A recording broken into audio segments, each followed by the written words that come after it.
Welcome to our next installment of the series, Origins of the Roman Empire. In the last episode, we looked at the area of Lazio. Alba was the oldest and most distinguished city in this area. Rome, on the other hand, was just an insignificant settlement on the edge of Latium. How did Rome come to occupy the leading position in Lazio and later in all of Italy in a relatively short time? To understand this, let's now look at the beginnings of this historic city. About 7.5 kilometers before the mouth of the Tiber River, hills rise on both sides. The higher of the two is on the right side, the lower on the left. This place has been linked to the Roman settlement area for more than 3,500 years. It is unclear how the name came about. The oldest known form of the name is that of Ramnes. There may have been a sound shift later. It is believed that Ramnes means stream people because of the river Tiber where they live. The Ramni tribe probably merged with two other tribes, the Titians and Lucerians.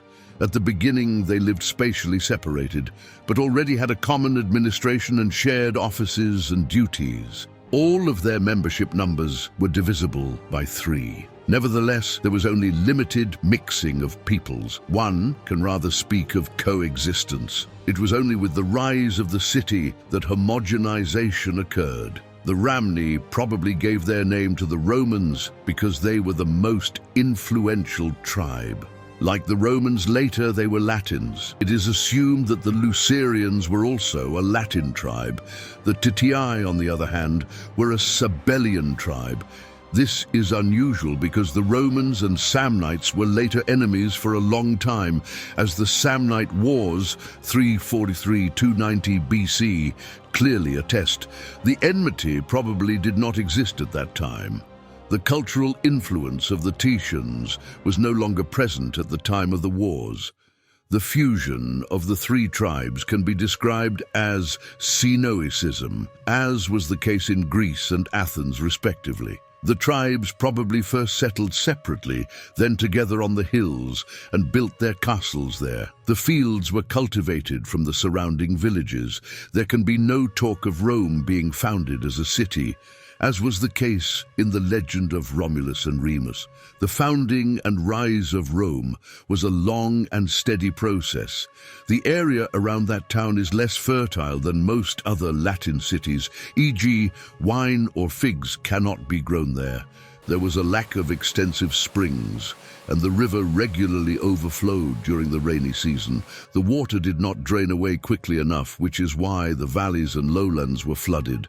Swamps formed, a swampy area that attracted disease and produced poor crop yields, leads one to the conclusion that the spot around Rome certainly could not have been the settlers' first choice. Only hardship or special, unclear circumstances can explain a settlement under these conditions. Perhaps the story of the Albanian prince's sons, Romulus and Remus, was an attempt to explain the emergence of Rome in such an unfavorable place, and to link its origins to Latium at the same time. After clarifying who settled around the territory of Rome and founded the city, let's look at the oldest borders of the Roman Empire. To the east, the cities of Antemnae, Fidae, Caenina, and Gabii were in proximity. The border was sometimes less than 7 kilometers away. In the south, about 22 kilometers away, were the powerful communities of Tusculum and Alba. The border here seems to have only extended about 7 kilometers to what Mommsen describes as Cluilichen Graben, Cluilich Ditch. To the southwest,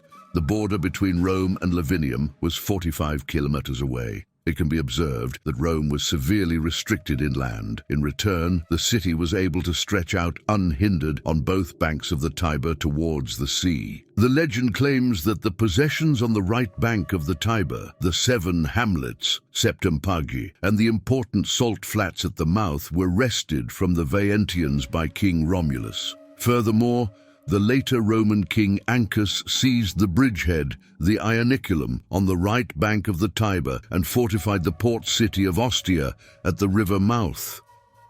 But the possessions probably belonged to the Roman March from the beginning, as there was already an important grove, Deodia, there at that time. This was also the ancient seat of the Roman agricultural festival and its brotherhood, as well as the seat of the Romulus family, probably once the most distinguished among the Romans. The Ianiculum was part of the city, while the Ostia, a civil colony, was part of the suburb. The Tiber functioned as a natural trade route. Its mouth in the region, with few ports, was the necessary anchorage for many sailors. The Tiber played another important role. It functioned as a border guard for the Latin tribe against its northern neighbors.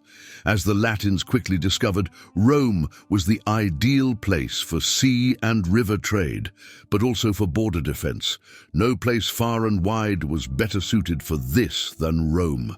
Let's summarize Rome's location advantages again. Only with this knowledge can one understand why especially this city prospered so quickly in such a short time. Rome had a solid, easily defensible position. The town was in proximity to the shore. Ships could safely enter the harbor and even dock on both sides of the shore. The boatmen were much more protected on the Tiber than on the sea because they were often attacked by pirates there. The river was also wide enough for larger ships to enter.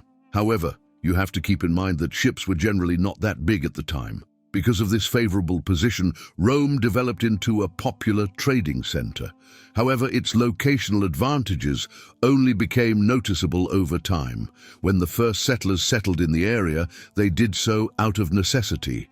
In the next episode, we will look at the structure of the city. Which districts developed first? Which important buildings were built, and what function did they serve? You'll find out all this and much more in the next episode. Until next time, your geek philosopher.